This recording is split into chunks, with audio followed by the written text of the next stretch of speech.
you find me in my shed again, which can mean only one thing: I'm doing another Tom Bukovac video. Now, I don't mind confessing, I'm getting a bit obsessed by his videos.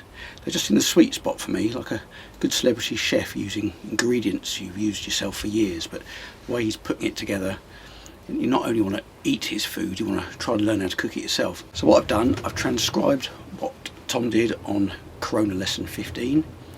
I'm going to, I've done a backing track as well, both tab and backing track. I'll put the link where you can download them in the description.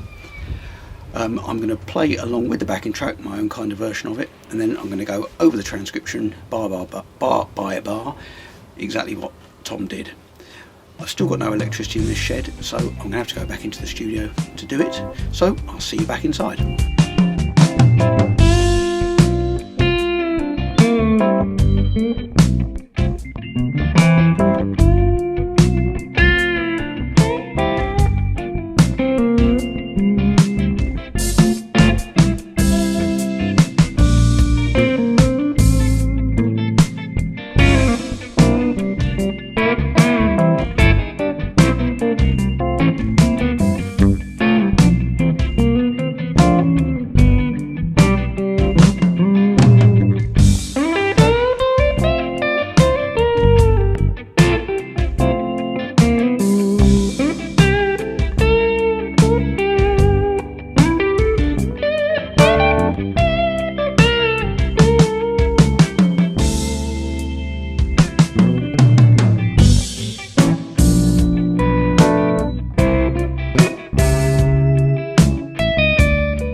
Okay, let's go through this bar by bar. So it starts off with a semitone half step bend from the 5 to the 6, held for 2 beats. So here we go, 3, 4.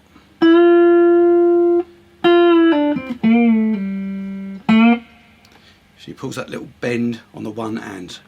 So 1, 2, 3 and a 4 and 1 and. The second bar, 1, 2, 3 and a 4 and. Third bar.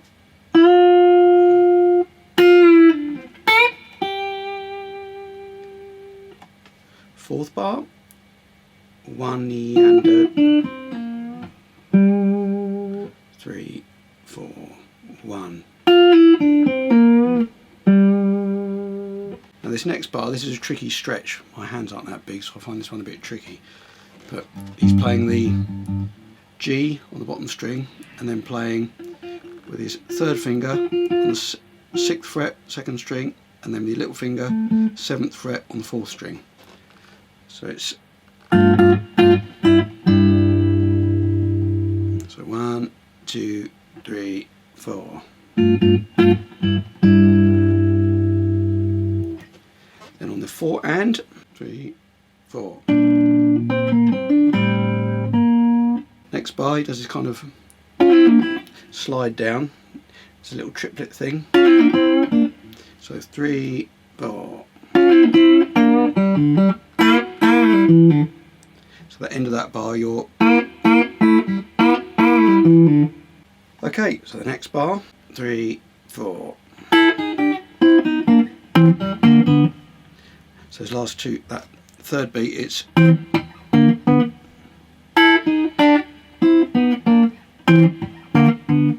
this is a really cool phrase. I like this one. It's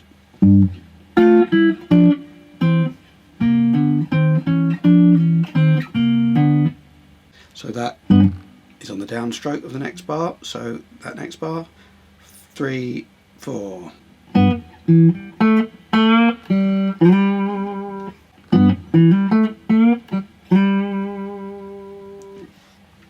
Let me get into the main part of the tune.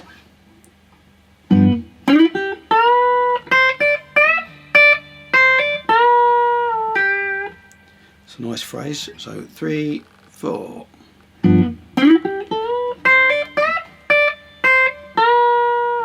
And some triplets. So that's on the second beat. 4, 1, 2. This next phrase he plays with his thumb around there. I can't quite reach, my hands aren't big enough, but I'll give it a go. So you're playing the bass notes on the beat.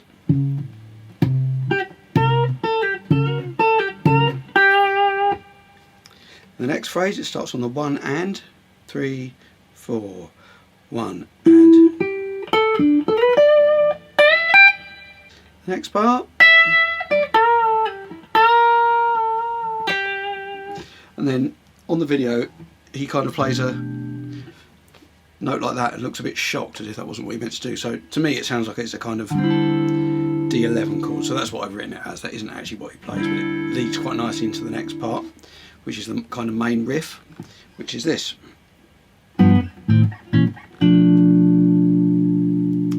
So that part.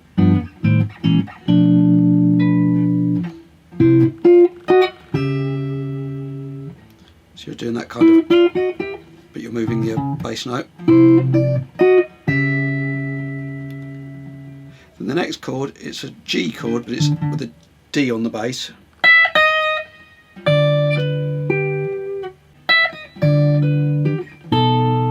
So down to the B7 there. And then it's like a B flat, and he stretches all the way to that 11.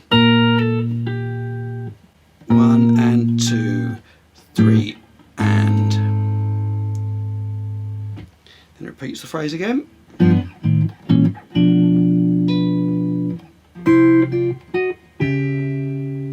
it's slightly different this time. Still the G over a D bass note. Then to the B7. And now this is really tricky. I can only just about do this. On the 4 and he goes 3, 4 and 3, 4 and. I really haven't got big enough hands, but that's the note. And then just ending on a G. Thank you for watching, and thank you Tom for your continued marvellous lessons. Please hit subscribe. I shall undoubtedly be doing some more transcriptions of Tom's videos. I'm doing them for myself to learn how to do them, but I figured I might as well share them out as I've spent the time on them. So please hit subscribe, leave me a comment, and I'll see you on the next video.